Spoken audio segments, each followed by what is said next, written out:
نركز بقى كده يا جمال ماما علشان خاطر اللي جاي جميل جدا. يعني احنا خدنا تربيعي، خدنا تكعيبي، عرفتك يعني ايه عدد نسبي وعدد غير نسبي.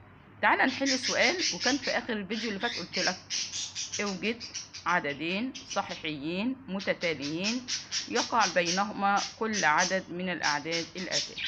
انا عندي الجذر التربيعي لل11. طب وانت يا ميس هو ده نسبي؟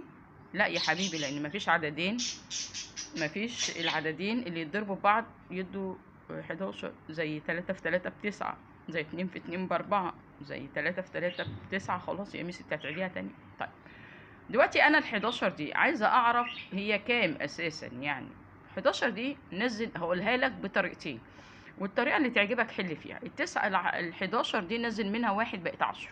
في رقمين يضربوا بعض يدوا 10؟ لا يا ميس. طيب انزل شويه كمان، 3 في 3 ب9. يا ميس 3 في 3 ب9. 3 في 3 ب9. يبقى انت عندك التلاتة اللي هي طالعه من جذر مين؟ جذر التكعيبي لمين؟ اسفه، من الجذر التربيعي لل9.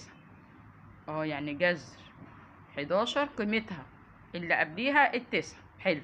طب واللي بعديها حط 12 ملهاش جذر تربيع، حط 13 ملهاش جذر تربيع، حط 14 ملهاش جذر تربيع، حط 15 ملهاش جذر تربيع، حط 16. 4 في 4 يا ميس. يعني هنا انت هتبقى مزنوقه ما بين الاربعه، او محصوره ما بين الاربعه والتلاته اللي هي جذر ايه؟ ال16. يبقى الجذر ال11 يا ولاد وقع ما بين مين؟ وقع ما بين مين؟ ال9 وال16. طب هاتي العددين بقى اهو، 3 و4. طب ينفع طريقة تانية اسهل؟ لان الطريقة دي طويلة شوية. لا مفيش حاجة وحشة. الاتنين لما بتطلع من جذر ال4، 3 من جذر ال9، وال4 من جذر ال16. حلو كده؟ كده كويس. ركز بقى، ال11 دي وقع ما بين مين؟ وقع ما بين الجذر التربيعي لل9 والجذر التربيعي لمين؟ لل16. سؤال بقى، هي قريبة لل3 ولا قريبة لل4؟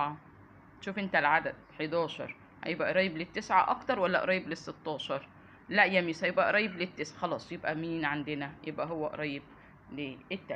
يبقى هقول له كده العدد اهو، العدد جذر التربيعي لل11 ماله يا ميس؟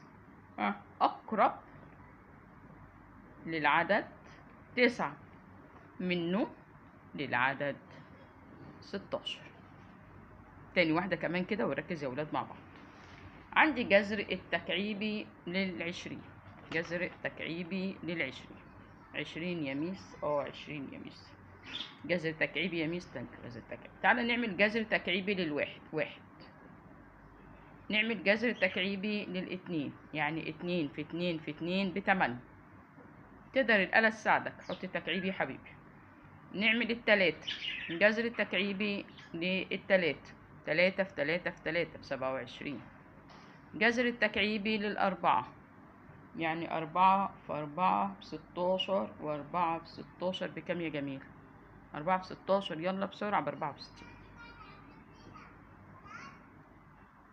ركز كده، أنا عملت إيه؟ عملت لك جذر تكعيبي، في نفس الوقت كتبت لك العدد بتاعه من فوق. طب دي 20 هتبقى موجودة ما بين مين؟ هتبقى موجودة ما بين ال64 وما بين ال27. فأنا هقول له كده آدي الجذر التكعيبي لل20 موجود ما بين الجذر التكعيبي لل27 والجذر التكعيبي لل64.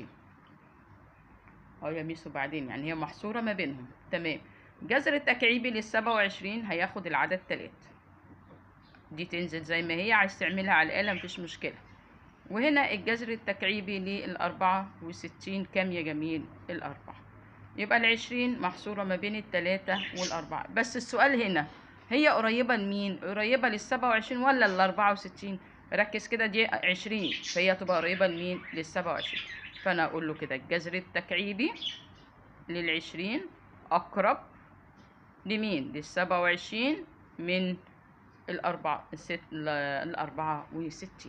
ده كان كده جزء جميل زيكم، ازاي اوجد القيمة التقريبية للعدد الغير نسبي. لايك وشير عشان يوصل لك كل جديد. كل ده احنا لسه في الدرس الاول على فكرة. ركز كده، يلا مع بعض.